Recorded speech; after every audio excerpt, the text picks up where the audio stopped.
नमस्कार, बहुत बहुत स्वागत है आपका। NSC9 न्यूज़ देख रहे हैं आप। मैं हूं आपके साथ नेहा और इसी के साथ करते हैं बुलेटिन का आगाज। जोधपुर से खबर है, जहां पुलिस आयुक्त जोधपुर ओम प्रकाश पासवान ने साध्वी प्रेम बाइसा के निधन पर कहा जांच रिपोर्ट की प्रतीक्षा है और उन्होंने कहा कि इसमें समय लगेगा। वहां मौजूद चश्मदीद गवाहों के बयान ले लिए गए हैं, सभी सबूत हैं और उन्हें मिलाने की कोशिश की जा रही है ताकि हम किसी निष्कर्ष पर पहुंच सके। आने वाले समय में इस पर अनुसंधान करके इसका खुलासा किया जाएगा।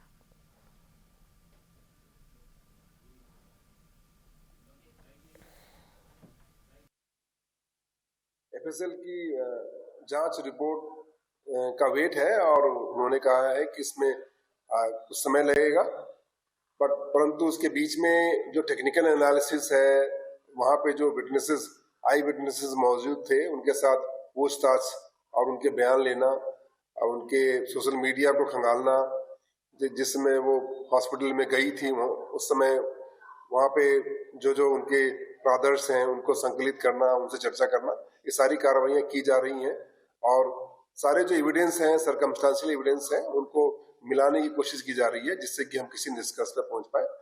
परंतु अंततोगत्वा निर्णय तभी आ पाएगा जब FSL की रिपोर्ट प्राप्त होगी और जब प्राप्त होगी तब आपको इस संबंध में सूचित किया जाएगा। साध्वी प्रेम बाइसा दर की अभी तक सील किया गया है या क्या? ऑब्जर्वेशन में रखा गया है। आपको ये पता है कि जहाँ पे भी कोई घटनाक्रम होता है तो वहाँ पे FSL अपने ब्रदर्स इकट्ठे करती है। उसको एक बार अगर आप कहीं पे कोई एविडेंस लेते हैं तो उनको अगर दोबारा रीअफर्म करने की आवश्यकता पड़ती है तो उनको फिर से बुलाया जाता है, उनके प्रेजेंस में फिर से ब्रदर्स लिए जाते हैं।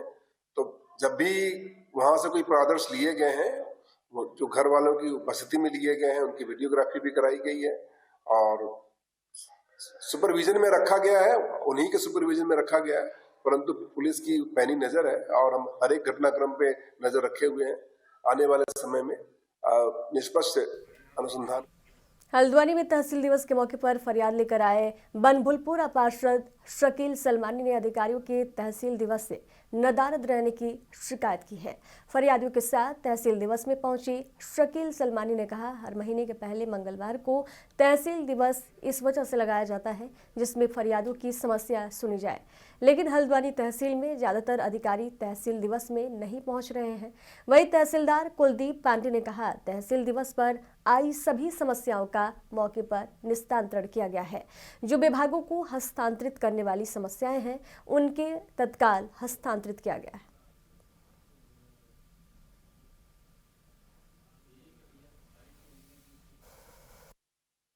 सर, उत्तराखंड सरकार का एक आदेश है कि हर तहसील में तहसील दिवस का आयोजन होगा, लेकिन तहसील दिवस का आयोजन तो होता है, खाना पूर्ति के लिए बोर्ड भी लगा हुई है एक तहसील दिवस, लेकिन कई विभाग के अधिकारी इस तहसील दिवस में आना नहीं चाहते।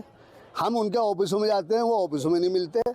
तो हमारा उद्देश्य ये था कि जो आम जनता है, हमारे जो समाज की जो समस्याएं हैं, पानी, बिजली, सड़क या स्कूल से संबंधित या शिक्षा से संबंधित, ये समस्याएं यहाँ पे बैठ के अधिकारी सुने एक छत के नीचे और हमारी समस्याओं को हल करें।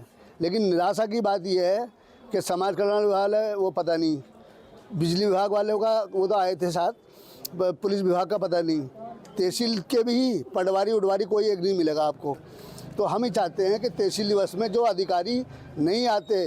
प्रत्येक माह के प्रथम व तृतीय मंगलवार को तहसील दिवस का आयोजन किया जाता है और नोन भी और या तहसील स्तर से पत्राचार भी किया जाता है कि आज दिवस को ऐसे तहसील दिवस का आयोजन किया जाएगा। ये अनुमान हम 11 बजे से 1 बजे तक इसका आयोजन करते हैं। आज हमको कुल 15 शिकायतें प्राप्त हुई और तत्काल मौके पर संबंधित अधिकारियों कार्यों को निर्देशित किया गया कि इसका आप तत्काल निस्तारण करें। 7 इकाइयों का निस्तारण आज मौके पे भी हुआ है। इसके अलावा कतिपय विभाग के कर्मचारी उपलब्ध जो उपस्थित नहीं हुए उनके विरुद्ध यहाँ से कार्रवाई। रायगढ़ रेलवे स्टेशन पर सामने आया ये वीडियो सिर्फ एक गीत तक सीमित नहीं है, बल्कि एक आम परिवार की असाधारण प्रतीक्षा की कहानी भी है।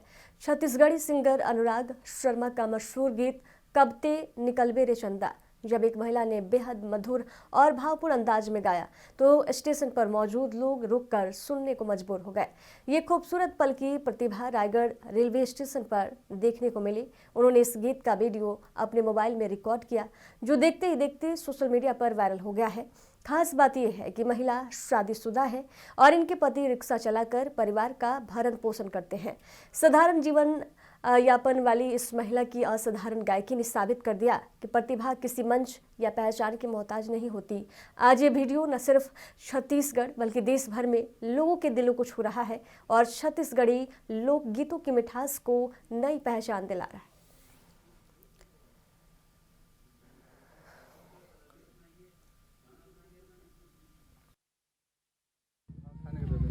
कविते निकल वेरे मोर चंदा देखे बर तोला तरसथी तोरे दीवाना दुनिया के गोटे माँ झन जावे वो बैरी है सारा जमाना रे बैरी है सारा जमाना कविते निकल वेरे मोर चंदा देखे बर तोला तरसथे तोरे दीवाना कविते निकल वेरे मोर चंदा देखे बर तोला तरसथे तोरे दीवाना दुनिया के गोटे माँ झन जावे वो बैरी है सारा जमा। अंबाला में आज तीसरे दिन भी घना कोहरा छाया रहा। वही घने कोहरे के कारण विजिबिलिटी बहुत कम हो गई, जिसकी वजह से वाहनों की रफ्तार धीमी हो गई है। साथ ही वाहन चालकों को भारी दिक्कतों का सामना करना पड़ रहा है। ऐसे में घने कोहरे और कम विजिबिलिटी होने से एक्सीडेंट का खतरा भी बढ़ गया है। हालांकि किसानों की फसलों के लिए ये कोहरा लाभदायक सिद्ध होगा। आपको बता दें कि जिस प्रकार से बारिश के बाद तापमान में लगातार बढ़ोतरी हो रही है, उससे फसलों को नुकसान हो सकता है, लेकिन कोहरा पड़ने से तापमान इतनी जल्द नहीं बढ़ेगा और बढ़ते तापमान पर कोहरे की वजह से अंकुश लगेगा।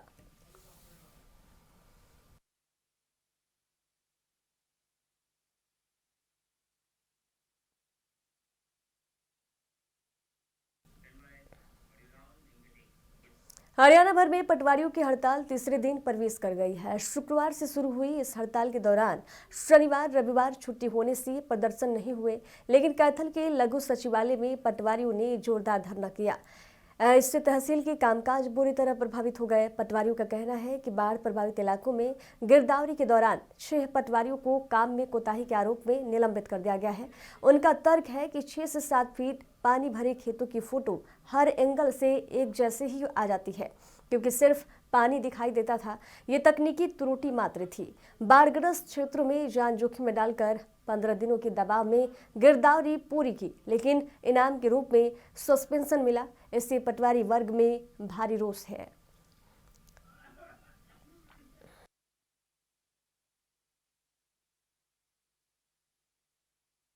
हड़ताल पिछले दिनों खराबे की जो गिरदावरी की गई थी, उसमें 6 पटवारी हमारे बिना कुछ तथ्य जाने उनको सस्पेंड कर दिया। उनकी बहाली के लिए हमारा संघर्ष जारी है। और तो हमारी जो कानून को थे उस टाइम हमारे पटवारियों की हमारी मांग पूरी कर दी थी, 3 इंक्रीमेंट दे दी थी। उन कानूनों की हमारी जो 3 इंक्रीमेंट की डिमांड है वो बराबर चली हुई है, जो कि और जो 2020 से 23 और सेकंड LTC वो भी हमारे को आज तक नहीं मिली। काम तो हमारे को चाहिए, एक बार में 2 फोटो नहीं होंगे, लेकिन देने के लिए कुछ नहीं। कब तक रहेंगे प्रदर्शन? प्रदर्शन हमारा जब तक 6 पटवारियों का बहाली नहीं होती, जब तक हमारा प्रदर्शन जारी रहेगा। हड़ताल जो हमारी स्टेट कार्यकारिणी की कौल है, पीछे हमें शुक्रवार को भी थे और अब बुधवार तक 3 दिन की हड़ताल है। जो हमारे पीछे खराबा में 6 पटवारी सस्पेंड किए थे, वह फोटो एक ही फ़ोटो लगा दिया, जो बहुत मुश्किल काम था। हर किले पे जाके फ़ोटो लेना, क्यों एक पटवारी पे 20-20 हज़ार एकड़ का काम है। अगर हम इसको कंटिन्यू करते जो जैसे सरकार चाह रही है, तो हमारे पे 6-7 महीने लग जाते। वो काम हमें 15 दिन में करना था। और जहाँ खराब बनी था, जहाँ कम से कम 500 किलो में धान की फसल है, उसमें एक फ़ोटो लगा दिया, उसमें फ़र्क तो पड़ना था, क्योंकि खराबा था ही नहीं। और जिसमें खराबा था वहाँ हर किले पे जाके फ़ोटो दिया हुआ है। सरकार बिना तथ्य जाने हुए हमारे पटवारियों को सस्पेंड कर दिया, 6 पटवारी को। पटवारी तो एक बलि का बकरा बना गए। इसमें तो उच्च अधिकारी तक गिरदौरी करते हैं। किसी कोई कमिश्नर 5%, DC करता है, SDM करता है, CTM करता है, ADC करता है। ये घास तो सभी पे गिरनी चाहिए। एक पटवारी बलि का बकरा बना दिए गए हैं। कब तक रहेंगे? जब तक हमारे पटवारियों को बहाल नहीं किया जाता जब तक हम हड़ताल पे रहेंगे। देखिए, सभी पटवारियों के अंदर आक्रोश है। विगत समय में जो खराबा हुआ था फ्लड की वजह से, उसमें 6 हमारे पटवारी व्यवस्था की भेंट चढ़ गए और उनको नाहक ही शिकार बनाया गया, क्योंकि लिमिटेड समय के अंदर ये अपेक्षा रही कि फ्लड के अंदर जो अप्रोचेबल एरिया नहीं थे उनमें भी पटवारियों ने अपनी दक्षता से, क्षमता से बाहर जाकर के काम किया, लेकिन हमें ये अपेक्षा नहीं थी कि हमें सस्पेंशन के तौर पर इसका इनाम मिलेगा। तो हमारे अंदर हमारा हौसला टूटा है और यदि इसी प्रकार से हमें इस सस्पेंशन का इनाम दिया जाता रहा तो हम आगे उत्साह से किस प्रकार से काम कर पाएंगे। तो हम संकेत के तौर पर अपना आक्रोश व्यक्त करते हुए कि जल्द से जल्द हमारे जो साथी सस्पेंड किए गए हैं उनको बहाल किया जाए, ताकि हम पुनः अपने कार्यों को शिद्दत के साथ कर सकें। सर, ये जो पिछले दिनों मुख्यमंत्री साहब ने हमारे 6 पटवारी जो हरियाणा के अंदर सस्पेंड किए थे, जैसे हमारे एक शाहबाद से पटवारी थे, उनके पास 7 सीट थी, यानी 7 पटवारियों का चार्ज था। टाइम दे दिया कि 7 दिन में काम करना है। अब कोई एरिया मान लो 200 एकड़ तक यहाँ से वहाँ तक पानी भरा है, तो हमने यहाँ से एक फ़ोटो लेनी है, उस किनारे पे जाके लेंगे तब भी एक ही फ़ोटो आएगी। अब हर एकड़ के ऊपर संभव ही नहीं है, क्योंकि 7-7, 8-8 फुट तो पानी, वैसे किश्तियाँ चल रही थी वहाँ तो इसलिए अब वो करेंगे एक ही फ़ोटो अपलोड की, जबकि उस फोटो को तो हम चाहे 10-15 और खींच लेते, फ़ोटो तो पानी की जानी थी। तो ये बातें सर मतलब गैर जरूरी तरीके से इसको सस्पेंड किया गया था। इसको बहाली की हमारी राज्य कार्यकारिणी का आह्वान है, भाई इनको बहाल किया जाए, सारे पटवारी फिर काम पर। कैथल जिले के पुंडरी क्षेत्र के गांव डुलियानी में दहेज के लालच में ससुराल वालों ने करीब 31 वर्षीय विवाहिता युवती की पीट कर हत्या करने का आरोप लगाया है। जानकारी के अनुसार शादी के 10 साल बाद भी आरोपी लगातार रुपए लाने के लिए उसे प्रताड़ित करते रहे। मृतका के पिता वेद प्रकाश ने पति सुरजीत, सास, ससुर, ननद और देवर पर हत्या का आरोप लगाते हुए पुंडरी थाने में शिकायत दर्ज कराई है। पुलिस ने हत्या की धाराओं के तहत मामला दर्ज कर जांच शुरू कर दी है। सिरता रोड कैथल निवासी वेद प्रकाश ने बताया कि 10 साल पहले उनकी बेटी युवती का विवाह डुलियानी के सुरजीत से हुआ था। शादी के बाद से ही ससुराल पक्ष वाले दहेज में रुपए लाने की मांग करते हुए मारपीट करने लगे। कई बार पंचायतें हुई, लेकिन आरोपी नहीं माने। वहीं मृतक ज्योति के 2 मासूम बच्चे, एक लड़की एक लड़का है। वहीं डीएसपी सुशील प्रकाश ने बताया कि शिकायत मिलते ही मृतका का शव पोस्टमार्टम के लिए नागरिक हॉस्पिटल भेजा गया है। डॉक्टरों की बोर्ड से जाँच कराई जाएगी। ससुराल पक्ष के 5 आरोपियों के खिलाफ हत्या संबंधी धाराओं में केस दर्ज हो चुका है। जांच पूरी होने पर आगे की कार्रवाई अमल में लाई जाएगी।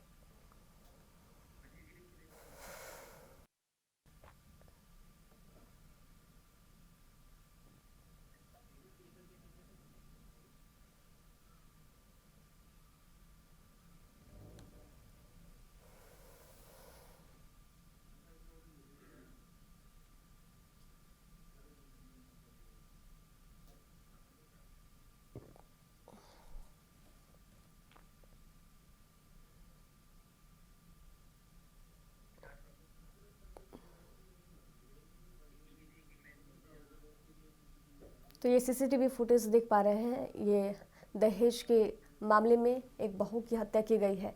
कैसे दहेज के लालच में एक बहू की हत्या की गई है। कैथल जिले के पुंडरी क्षेत्र का ये खबर है, जहां दहेज के लालच में ससुराल वालों ने एक ज्योति की पीट कर हत्या की है।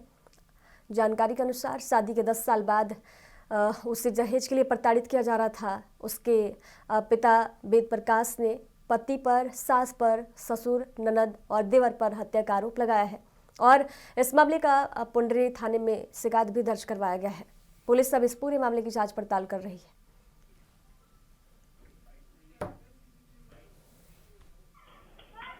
हाँ जी, हमारे ये पुंडरी थाने का मामला है। ज्योति वाइफ और सुरजीत, जो सीटा रोड कैथल की बिटिया थी और डुलियानी भी आई हुई थी, उसकी डेथ हो गई, जिसके उसने हस्बैंड को हमने राउंड अप किया, डोमेस्टिक वायलेंस में मारपीट की हुई थी, उससे उसकी डेथ हो गई। परिवार ने कैसे बताया कि काफ़ी लंबे समय से परेशान वो तो हमारे पास तो कोई ऐसी कंप्लेंट है नहीं, लेकिन हमने इसमें मेडिकल बोर्ड बनवा दिया है, पोस्टमार्टम कराएंगे बोर्ड से।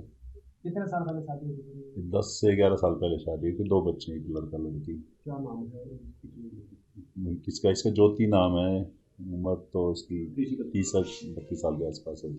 कितने लोगों पर आरोप है? अब इनने 5 आदमियों पर आरोप लगाए, बाकी एक हमने अरेस्ट कर लिया। कारण क्या रहा है? डोमेस्टिक वायलेंस होती है फैमिली में, मारपीट का। सीसीटीवी वीडियो भी है कुछ सारे? हाँ है कुछ वीडियो, वो इन्वेस्टिगेशन का मामला है। जैसे जैसे इन्वेस्टिगेशन में जो अपराधी हैं उनको अरेस्ट करेंगे, कार्रवाई करेंगे। परिजन इकट्ठा हुए थे, जाम लगाने की कोई बात नहीं, ऐसा तो कोई इशू नहीं था। और उसने क्या पूछा भाई बात करवा दे उसका, तो उसके मार मार कर बात करवाने को बोल कहना था ना, बोल कहना वो कुछ नहीं बोल रहे। जब हम गए वो फट के सारा लगा के बिठा रखी थी, तो उसके अगर हाथ भी लगाओ तो जब नीचे गिरे थे, उसको बैठने का सहारा नहीं था उसमें जरा सा भी। फिर आप उसको हॉस्पिटल लेके आ रहे थे? घर लेकर आ रहे थे क्योंकि हम, मैं और मेरा भाई था, मेरी बुआ थी, हमने इतना पता नहीं था। तो रास्ता में डॉक्टर को दिखाया, डॉक्टर ने कहा भाई इन्हें पीजीआई में ले जाओ, फिर पीजीआई में लेकर आई थी। रास्ते में एक्सपायर हो गई थी यहाँ? नहीं, यहाँ का वही है, चोट चाट के निशान है, सारे को निशान है। उसकी बड़ी सिस्टर ज्योति की वो एक्सपायर होगी, तो इसमें सारे शामिल है, उसके सास ससुर ननंद जो घर बैठी है अभी, वो उसका डिवोर्स हो गया, वो घर ही है, उसका मामसरा भी है और उसका जेठ भी है, और सभी मतलब देवर दुवर सारे ही शामिल है इसमें, और इंसाफ मिलना चाहिए जी मेरी सिस्टर में। हाँ मारपीट हर बात पे मतलब जैसे कि कोई मिलने आ गया, क्यों आया हो, उस बात पर रात में, मतलब भाई ईब तक रोटी नहीं बनी उस बात पर, अगर 12 बजे आ गया तो 12 बजे ही गर्म रोटी चाहिए, वो भी दी, फिर भी मार पिटाई, मतलब कोई भी वो नहीं था भाई, इंसानियत नाम की चीज नहीं थी उनके अंदर।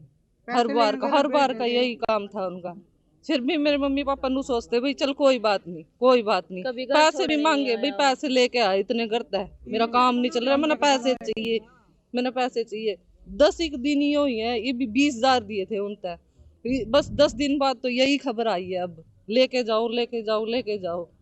फिर लेने गए तो यार तो थी उसकी, मैंने क्या बात करा, पहले कभी बात हुई? 5 साल की दिलानी हुई थी। कितने साल पहले? ये 7 साल पहले, 10-11 साल पहले। कितने सालों के बाद कैसे लड़ाई झगड़ा? ये पहले भी होता था जी। हाँ बस मैं नरम लगा ले, गरीब लगा ले, बस ये धक्का दे रहा था। कोई दहेज वगैरह की मांग? दहेज पैसे ही मांगे करता जी, और भेजे करता मैं, तो ना भेजूँ था, फिर पीट पाट कर फिर घर भेज दे करता, मिस देने पे पैसे बने, मैंने मजदूरी करता है, दे देना फिर भेज दे करता। दिलानी। आपको कैसे पता लगा? ये उसका ससुर ने फ़ोन कराया जी, उसका ससुर बोला भाई नुकरोजी चौधरी साहब इसने ले जाओ और हमारा ज़्यादा क्लेश हो रहा है।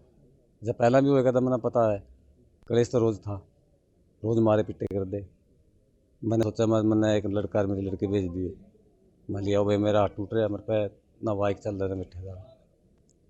वो दोनों गए जी, आगे गंभीर हालत में थी, वहाँ से मैंने दोनों ने लड़का ने लड़की ने बीच में बिठा के लिया है, कुंडरी तक मसा ले आए जी, बिल्कुल खत्म हो गया। हाँ निशान भी है जी, नीचे भी है, मतलब सारा शरीर पे निशान है जी। उत्तराखंड के मुख्यमंत्री पुष्कर सिंह धामी ने कहा कि हमने पहले ही निर्णय कर लिया था कि समान कार्य का समान वेतन देना है। कल शासनादेश भी निकल गया, रास्ता बन गया है, कोई दुविधा नहीं है, समान कार्य के लिए समान वेतन मिलने लगेगा। मैं सभी को बहुत बहुत बधाई देता हूं। अल्पसंख्यक शिक्षा में सुधार का विधेयक हमने प्रस्तुत किया था, जिसके पीछे कारण था कि सभी को समान शिक्षा मिले।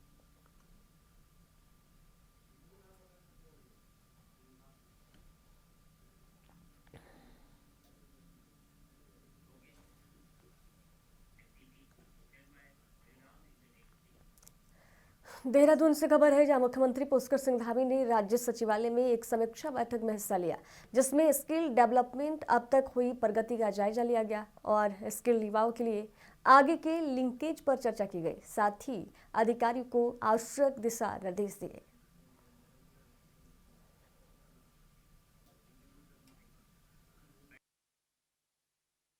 तो हमारे जो उपनल के सभी कार्मिक हैं, सभी कर्मचारी हमारे भाई बहन हैं, उनकी लंबे समय से मांग थी और हम लोगों ने पहले ही जो है उस पर मंत्रिमंडल में निर्णय कर लिया था कि उनको समान कार्य का समान वेतन देना है। कल उनका शासनादेश भी निकल गया और अब उनको ये रास्ता बिल्कुल बन गया है कि अब कोई दुविधा नहीं है, समान कार्य समान वेतन उनको मिलने लगेगा। मैं सभी को बहुत बधाई देता हूं। इसके साथ अल्पसंख्यक शिक्षा में सुधार का विधेयक हमने अगस्त माह 2025 में विधानसभा में प्रस्तुत किया था। वो पारित होने के बाद उसके पीछे हेतु था कि सभी को एक समान शिक्षा मिले, सबको शिक्षा का अधिकार मिले।